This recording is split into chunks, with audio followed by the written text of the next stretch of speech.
Friends कौन आपण निज छोट चुट्टी को नहीं टेंशन ने अच्छी और कौन आपण चुट्टी बहुत ही वीक और पतला अटे जहाँपाई आपण को बहुत हेयर फॉल होची और चुट्टी आपणकर ठीक ग्रो भी होनी। तो मोर आज यही रेमेडी आपण बहुत ही हेल्पफुल हेबो कहीं आज मु आपण सहित शेयर करी एक मैजिकल हेयर ऑयल ट्रीटमेंट जहाँ को आपण निज चुट्टी मूल लगाइले आपण चुट्टीर ये सब प्रॉब्लम्स दूर हो। तो चलते फ्रेंड देखा यह आमे किपरि तैयारी करिबा। तो फ्रेंड्स यह को बनवाई मुझे नहीं 5 चामच कला जीरा जहाँ को आम ब्लैक क्यूमिन सीड्स कहते और समस्त आम कला जीरा ना जानी। तो 5 चामच मुझे नहीं फ्रेंड्स एपण नियंतु गोटे पैन एवं ताकू आपण गैस नियंतु बसई नियंतु एवं एटी मु नेबी 100 ग्राम नड़िया तेल एवं फ्रेंड्स एटी मु नेबी 50 ग्राम जोड़ा तेल कैस्टर ऑयल एवं फ्रेंड्स एथिरे आमे नेबा 50 ग्राम सोरिष तेल। जदि आप सोरिष तेल न मिसाइबा चाहिए मुझे स्किप करेंगे और एथिरे आमे ये कला जीरा को पकाई यह पूरा सीम आंचरे 3 ରୁ 4 मिनिट गरम करवा। फ्रेंड्स कला जीरा हेयर ग्रोथ पाई और सबु प्रकार हेयर प्रॉब्लम्स को ट्रीट करने एक अमेजिंग जिनस अटे। कला जीरा रे एंटी इन्फ्लामेटरी प्रॉपर्टीज और एंटी ऑक्सीडेंट और बहुत सारा गुड न्यूट्रिएंट्स रही जहाँ आम हेयर को स्ट्रेंथन करें और हेयर लॉस को ट्रीट करें, हेयर को रीग्रोथ करें, असमय पाचि जाउथुबा केशर प्रॉब्लम्स को भी यह दूर करें।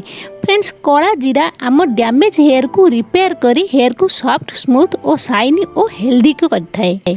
कला जीरा रे मेलाटोनिन नामक एक कंपाउंड रही जहाँ स्पेशली आम हेयर ग्रोथ उपरे काम करिथाए। एथिपाई जहाँ चुटी छोट और चुटी शीघ्र बढ़ुनी सेमानक पई कला जीरा अमेजिंग इनग्रेडिएंट्स अटे। तो फ्रेंड्स या पूरा सीम आंचरे 3 ରୁ 4 मिनिट पई आपण यहाँ गरम करंतु। फ्रेंड्स एथिरे आमे कोकोनट ऑयल नहीं नड़िया तेल जड़ा तेल सोरिष तेल जहाँकि बहुत बढ़िया आम हेयर पे जदि आपण एथरु किसी स्किप करने को चाहिए स्किप करें।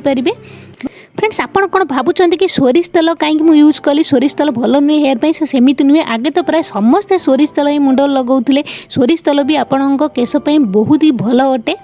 तो फ्रेंड देखंतु एबे 3 ରୁ 4 मिनिट पर देखंतु ये पूरा हो जाइए आम गैस को ऑफ करी यह ठंडा होगापाई आपड़ छाड़देवे और यही जगार यह 5-6 घंटा आम छाड़देवा। तो देखो 5 ରୁ 6 घंटा हो जाइए पिलवा पर ठंडा हो जाइए। तो आपण यह एक काचर जार रे छाणी नियंतु। फ्रेंड्स काच जार जब आप स्टोर करेंगे तो आपणकर यह बहुत दिन पर्यंत रहिबो खराब हेबनी। यह भल भाव छाणी ने फ्रेंड्स आपड़ यह स्टोर करी 2 ରୁ 3 मास पर्यंत रखी यूज करेंगे। तो फ्रेंड्स यह छाणी सारा पर एथिरे मु नेबी विटामिन ई रो ऑयल 2 चामच। जदि आपण पाखरे विटामिन ई ऑयल नाही आपण कैप्सूल चाहिए तो यूज करेंगे किंतु कैप्सूल विटामिन ई ऑयलटा भल मु आगु आपण मानक कही। जदि आपण चाहिए एथिरे अन्य जिनस मिसाइबा किसी एसेंशियल ऑयल मिसाइबा कि आलमंड ऑयल मिसाइबा कि ऑलिव ऑयल मिसाइबा तो मिक्स करेंगे। तो फ्रेंड्स यह लगे जो आप राति भल भाव केश मूल मूल लगातु और 5 ରୁ 10 मिनिट भलसे मसाज करूँ और तापर सकाଳେ आपण हेयर को वाश करनी।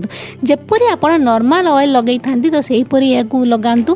फ्रेंड्स यह लगाइबार आप देखिए 1 ରୁ 2 मास कंटिन्यू लगातु देखिए आपणकर हेयर फॉल पूरा पूरी कमिज आपणकर हेयर ग्रोथ हेबो। आपणकर चंदा मुंडर जदि आपणकर नुआ केश आसुन तो सेठी मध्ये आपणकर नुआ केश आसीबो। आपणक केश बहुत ही घन बहुत ही लंबा बहुत ही मोटा और कला हेबो। तो फ्रेंड्स आपण यह को निहाती थरे बनातु आ यूज करंतु देखिए बहुत भल रिजल्ट आपको मिलिबो। आपणक हेयर सब प्रॉब्लम्स दूर हो जिवो। तो फ्रेंड्स यह थिला आज वीडियो। आई होप आज वीडियो आपण मानकु निहाती पसंद आस्तबो। जदि वीडियो भल लागे तो लाइक निहाती करिवे और मो चैनल को निहाती सब्सक्राइब करने ताकि मोर सब वीडियो आपण मानक पाखरे पहुंची पारिबो आ यह बिल्कुल फ्री अटे। तो फ्रेंड्स पुन देखा नेक्स्ट वीडियो रे, तब तक के लिए bye bye and take care.